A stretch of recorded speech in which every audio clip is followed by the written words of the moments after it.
Hello বন্ধুরা, দেখুন এই যে কাঁচা মিঠে আম কাটা আছে।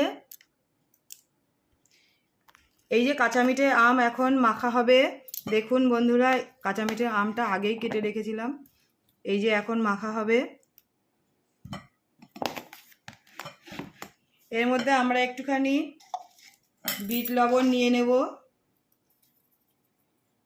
স্বাদ মতো। যে যেরকম খাবেন সে সেরকম নিয়ে নেবেন। এইবার এই যে কাসুন্দি দেখতে পাচ্ছেন, এই যে আমার মার হাতে তৈরি করা কাসুন্দি।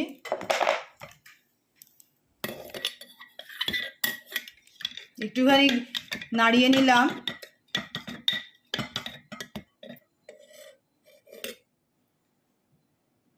যে যেরকম পরিমাণ খেতে পছন্দ করেন সেরকমভাবেই নেবেন। দেখি আগে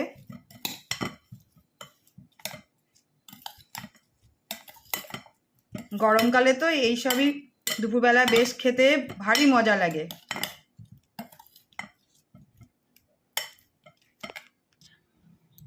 এই যে খাবো, এখন প্লেটে তুললাম। দেখো একটু একটু খেয়ে কেমন লাগছে, খেয়ে কেমন লাগছে একটু দেখো তো।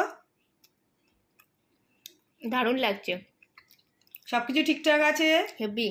যদি কেউ লঙ্কা খেতে ভালোবাসেন, কাঁচা লঙ্কা নিয়ে নিতে পারেন। বন্ধুরা, আমার এই ভিডিওটি যদি ভালো লেগে থাকে তাহলে কমেন্ট শেয়ার করবেন। নতুন বন্ধুরা সাবস্ক্রাইব করবেন। টাটা।